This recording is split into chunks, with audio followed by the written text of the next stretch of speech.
with the Kansas Health Foundation, and joining me for this afternoon's applicant call is Elisa Buller. We're going to provide an overview of the Foundation's RFP focused on improving public health through access to and consumption of water. And we will be happy to answer questions that are submitted during this call. Just a couple logistics things as we get started. All lines are on mute for this call, just to ensure that we don't have disruptions with background noise. We're going to keep the lines on mute. You can use the question box feature on the webinar to submit questions or to provide comments. Feel free to submit questions as they come up.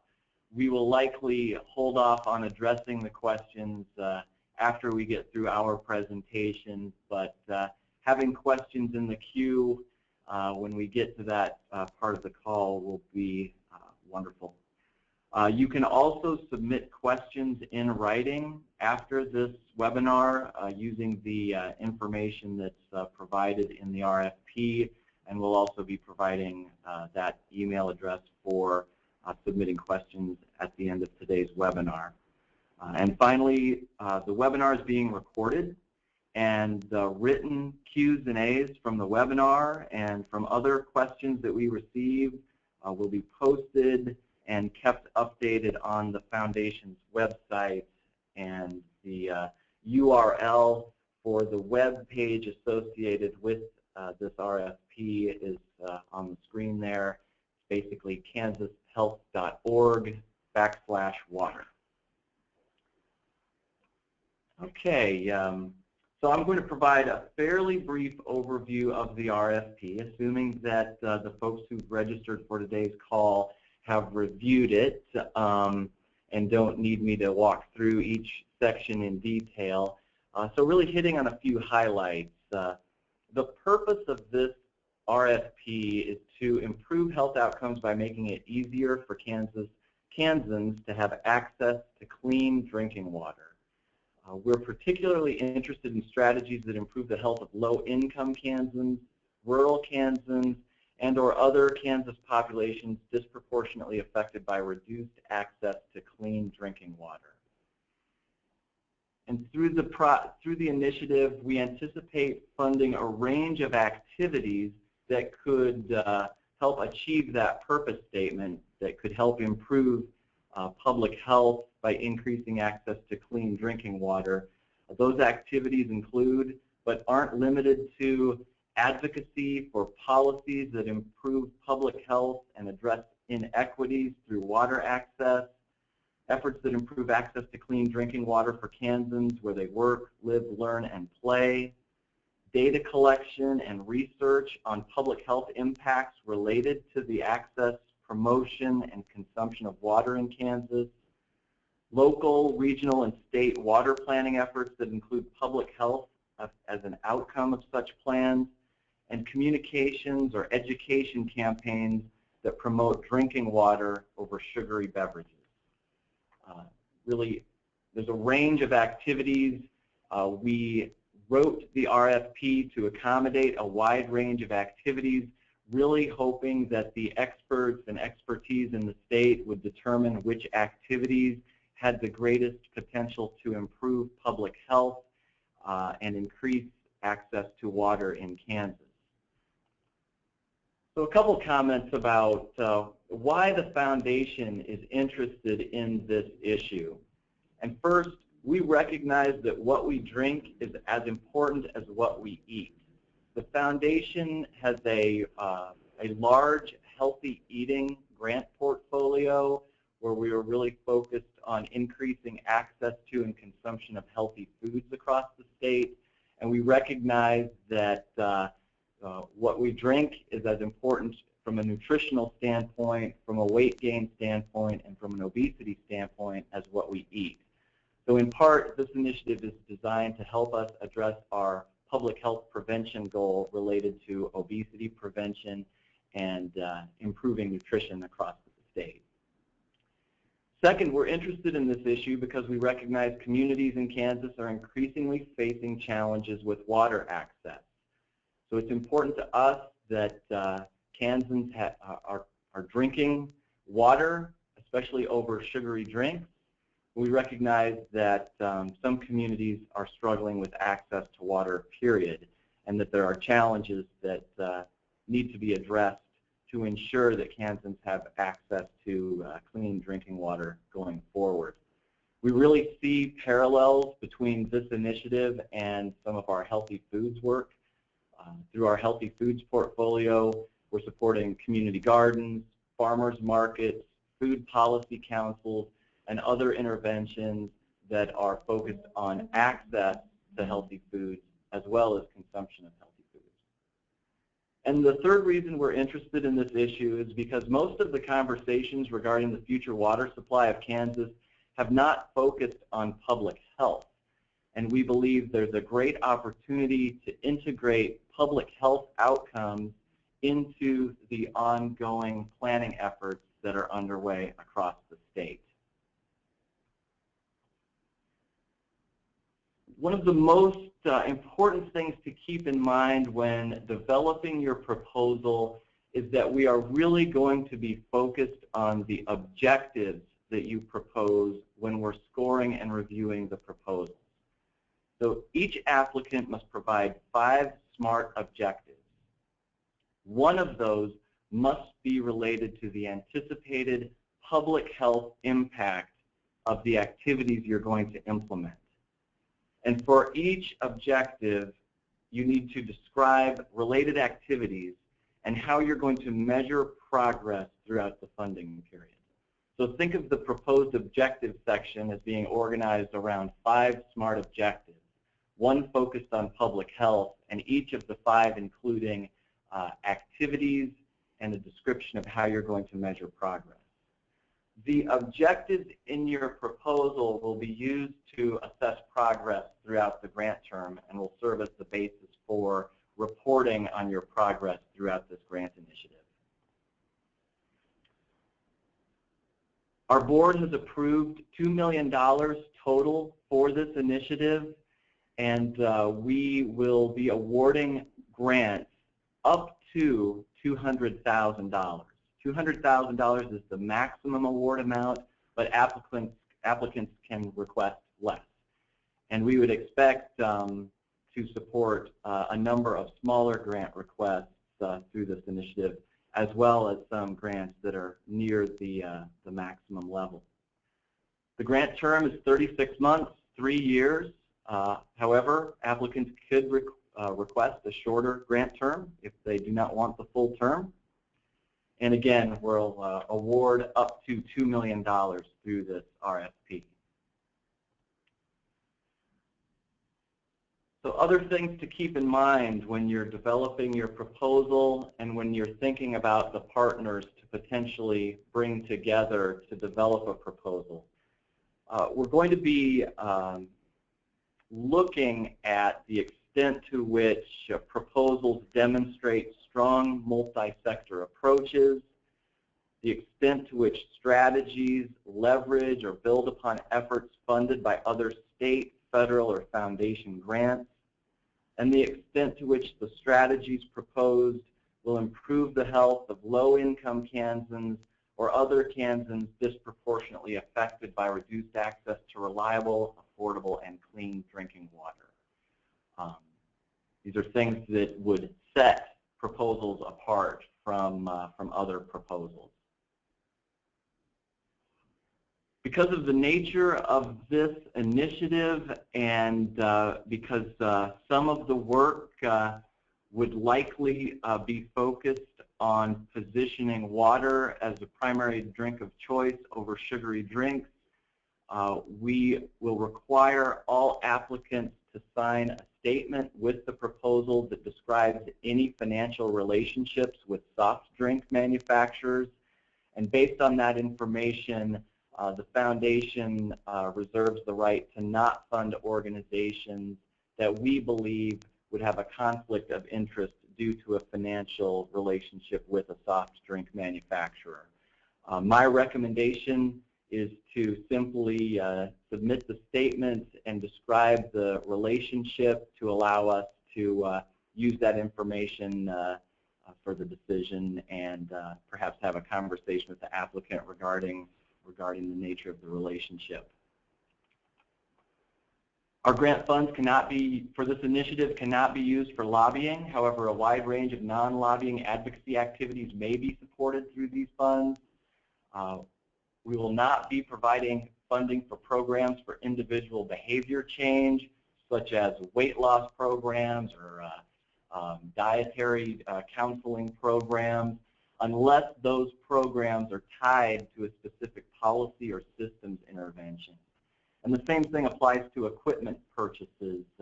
We would not be awarding grants solely to purchase equipment. There would need to be support for an overall strategy that's related to a policy or systems intervention. I won't go through the details here with regard to the proposal requirements, but please pay careful attention to the descriptions of what is required in each section of the proposal, and also to the maximum scores associated with each section of the proposal. You'll see that the applicant capacity and experience and the proposed project plan and timeline are each worth 30 points. Those two sections represent more than half of the total points for the proposal, and to a large extent will determine who is awarded grants through this initiative. And with the timeline, important milestones include a letter of intent that is due on August 18th.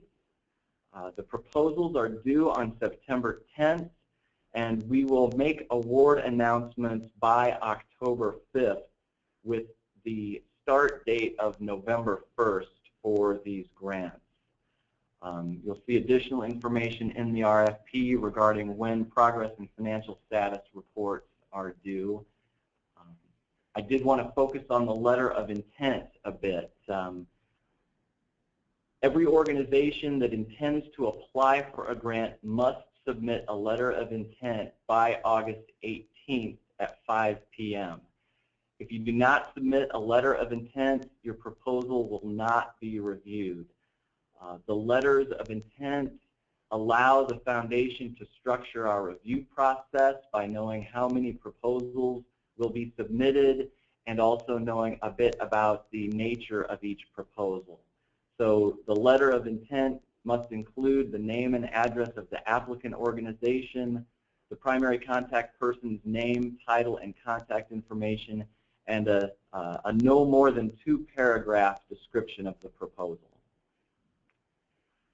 The RFP indicates that applicants should identify all technical assistance and communication support needs and include those in the proposal.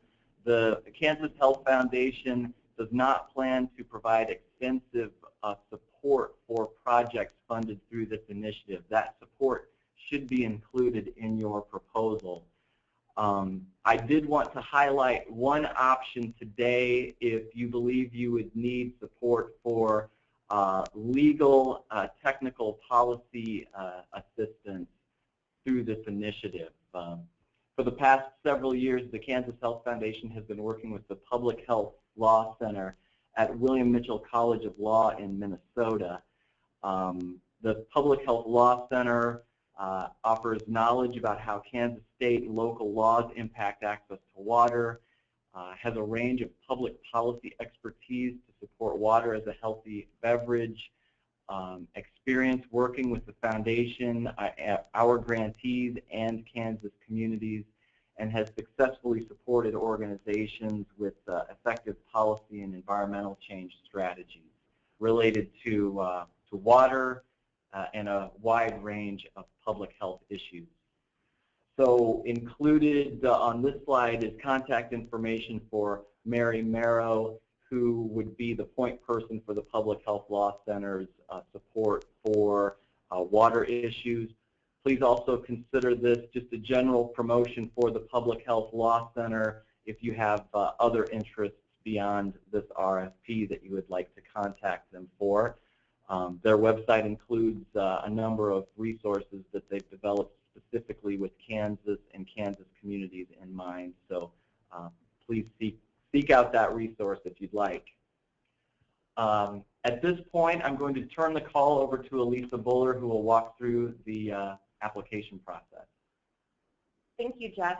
As Jeff mentioned, I'm going to walk through the online process for completing the letter of intent as well as the proposal, and then just kind of go over the webpage that we've created for this initiative. So our website is kansashealth.org, and on our home page, underneath the grant opportunities section in the very middle of the page, you'll see a link to access the water RFP page. So once I get to the water initiative page, you'll see a brief description of the initiative itself, followed by the webinar dates that we're offering. So after today, we'll be offering another webinar on Friday at 9 a.m. So if you want to attend another webinar or share this information with a colleague, you can go ahead and register for that webinar on this page. We'll also be posting the recording as well as the PowerPoint slides on this page next week. As I scroll down, you'll find the link to access the RFP document itself, then followed by information about the letter of intent as well as templates that you'll need to upload with your proposal. So again, the letter of intent is due by 5 p.m. on Tuesday, August 18th, and the proposal will be due on 5 p.m. on Thursday, September 10th. Now, once that 5 p.m. deadline hits, everything will be taken offline, so please make sure that you get your online information submitted before those due dates, and also will help with questions and being able to get your information submitted on time. We do also have 3 different links of templates that need to be completed and uploaded to your online proposal. The first is going to be a budget and justification template. The second will be a financial relationship statement template, which Jeff reviewed, as well as an acknowledgement of agreement review form. Now this form, once you sign this, it states that you will agree to the terms of our grant agreement template, which is provided in the next section, and that you would agree to those terms if your grant is awarded and you'd accept those terms. So again, once you sign that, that states that you are acknowledging that you would accept our grant agreement. Finally, at the very bottom is the link to complete the online letter of intent. So once I click on that link, it's going to take you to a sign-in page, and you'll need to complete your email address and password if you have an account with us.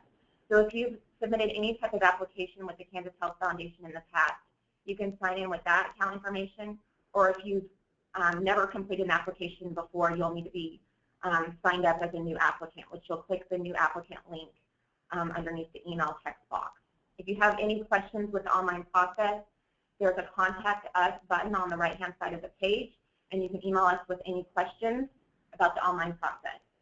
So once you have logged in and you get to the letter of intent, you'll have 3 main questions to fill out, which Jeff reviewed, which is the name and address of the organization, as well as the primary contact information, and then a brief description of the proposal. Once you've completed that letter of intent and you hit the submit button, you'll get an automated email from us letting you know that we've received it. And within that email, you also get a link to complete the online proposal. Once you start working on that online proposal, please again make sure you upload all of those templates that are on our website, as well as completing and uploading the proposal narrative, which is discussed throughout the RFP. Once you've submitted that proposal, again, you'll get an automated email letting you know that we've received your proposal, and then grant awards will be announced by October 5th, and those will be sent via email. So please be watching your email. So that really covers the online process. Again, if you have any questions, please submit them in the right-hand question panel on the side of your screen. If you have any questions as you're working through your proposal, your letter of intent, you can email those questions to Blair Weibert. She's our program assistant. You can email them to her, and we'll get those questions answered. What we're going to do now is open it up for questions. So I'll read through the questions that we've received so far. And again, please type in any questions, and we'll read those off and answer those for you. So one of the first questions we have is, do we get feedback on the letter of intent if we submit it earlier than the due date? As we review the letters of intent, we will let applicants know if they are off the mark, so to speak, with a proposal, to ensure that the time is not spent developing a proposal that the Kansas Health Foundation is unlikely to fund. Beyond that, we will not provide extensive feedback on the letter of intent. If you do submit it early, we would provide feedback based on whether or not we believe the proposal should be submitted. And then another question is, does the 17-page limit include references, support letters, and resumes? No. The 17-page limit is specific to the proposal sections in the RFP, and additional information can be submitted as appendix or attachments. The next question is a question about equipment. In several cases, water analysis are needed, and then sometimes specific sampling bottles and related gear is needed. These items cannot be included into the budget proposal. Again, equipment that is necessary to carry out the proposed project is certainly eligible for funding. The grant funds would not be used solely for equipment purchases. In this question, the equipment is related to research that would be conducted, so likely would be eligible for funding in the context of that project. What we don't want to do is simply provide a grant for water bottle filling stations, for instance, or provide funding that would help support a water purification system. There needs to be a broader project in mind than simply funding for equipment. Another question we have is, in an effort to provide clean and reliable water to our citizens, our city is hoping to submit an RFP for the replacement of water lines that are in very poor condition. Our city is currently 52% low to moderate income. We're looking for funding options for this project. Would this grant opportunity be something we could consider for a project such as this? That's, I guess, related to the previous question and answer. Grant funds could not be used solely for replacing water lines in a community. And the reason for that is the resources that we have available for this project do not come close to meeting the projected costs necessary to modernize water systems across Kansas. If these funds can help identify other ways to leverage additional funds, if our funding can help put forward policy or other systems changes that are related to water access and consumption, then great. But the $2 million we have is wholly insufficient to meet the needs for upgrading water systems, and that's the reason for not allowing those funding for those purchases, for those projects. And the next question we've received is, would a grantee be allowed to use funds for paying a third party to develop training materials, such as handbooks? Yes.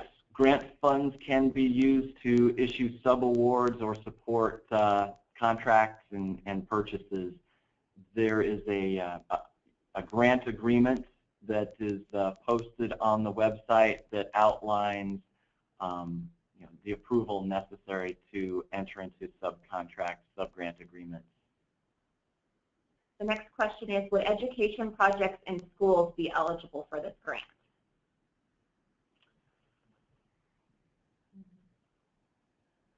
The focus of the initiative is on policy and systems interventions, programs that are focused on behavior change among individuals would not be eligible for funding unless they're tied to a broader policy or systems initiative. So classroom curriculum would fall under that program for individual behavior change category. If that's a component of a broad school wellness policy that is focused on increasing increasing students' water consumption throughout the school day, it may be eligible, but as a standalone, it would likely not be eligible. Another question is, does a recipient of an award have to be a 501c3 organization?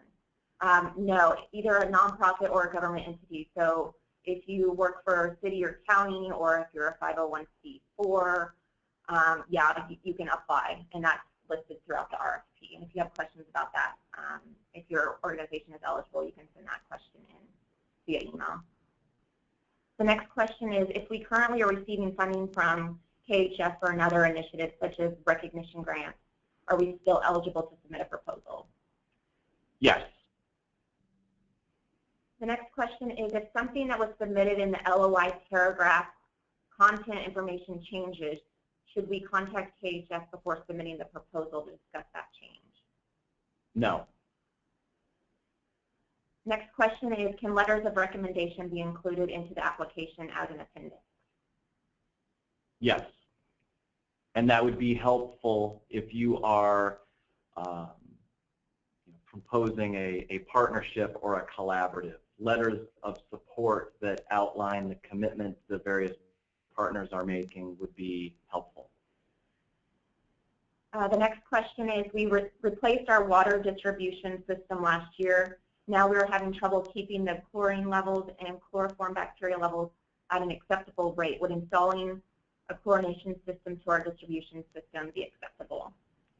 Again, I think that falls into the equipment purchase category. That alone would not be eligible for funding. Next question is, expand on what you mean by systems change. Sure. So systems change would include strategies that that would affect an entire system. Could be a work site, establishing work site wellness policies or school wellness policies that change that system or the environment in which people who use that system live, work, or play. In this context, it could be a municipal water system, for instance, and are there interventions that could improve the overall quality of the water system in a community?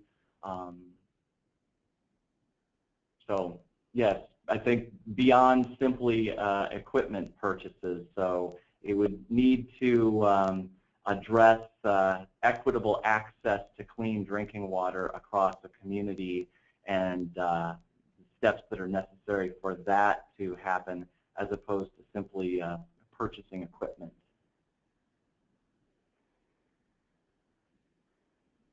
And again, all these questions that we've answered here, we'll type those up and post them in a FAQ document, and it'll be available on the website for this RFP. So if you want to go back and look at the questions that were asked and the answers, they'll be provided. If you have any questions, feel free to type those in. We had received a few questions via email prior to the webinar, and we will include these in the Q&A that's posted. I just wanted to provide a few comments based on the questions we've already received. First, proposals should demonstrate how any proposed activities would ultimately support access to clean drinking water. The activities you propose are not required to have immediate or short-term impact on water consumption. we intentionally did not focus this RFP on obesity prevention, which is the area where we have previously focused on water and beverages, in order to accommodate other ideas and in order to accommodate ideas that would address broader issues facing communities and the state. So don't simply think of the public health outcomes as being immediate or short-term related to the activities. Second, applicants should clearly describe the population that would benefit from the activities. So in Section 3, population and statement of need, you should plan to provide data and information that supports the focus population that is the focus of the project. And it looks like we got another question. The next question we have is, would it be acceptable and or helpful to address the value of water fluoridation embedded in the policy project? Well, I would address the value of water fluoridation. Yes, I think if there was a proposal that was focused on water fluoridation, that would certainly be a viable proposal in terms of the intent of the RFP.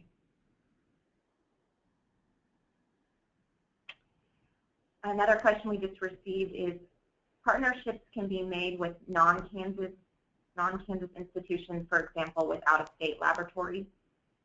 Yes, partnerships can be made with non-Kansas institutions. Yes.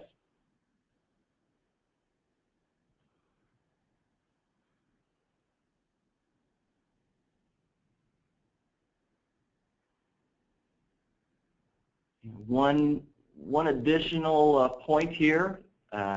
We don't have any other questions in the queue, but feel free to submit another question. On the Water Initiative webpage, we will post a link to a letter that our President and CEO, Steve Cohen, submitted in response to an early draft of the Vision for the Future of Water in Kansas report that was issued. There's a nice letter from Steve that outlines our concern that public health was not integrated into the objectives and other planning efforts that were underway in the state. So I think reading Steve's letter will also give you an idea of what one of the goals we're hoping to achieve through this initiative, integrating public health outcomes into the ongoing planning efforts related to the future water supply. I don't see any additional questions. Yeah, no more. We haven't received any more questions. Again, this recording will be posted on our website later next week, along with the PowerPoint slides. And again, we'll be offering another webinar on Friday. We're going to cover the same information, but if you want to attend that again or share with others, please feel free to do so. Thanks. Again, the letter of intent deadline is August 18th, and going back to the earlier question, if you submitted earlier, that would give us a chance to provide the basic feedback if it's a proposal we're unlikely to fund. Thanks, everyone. Thank you.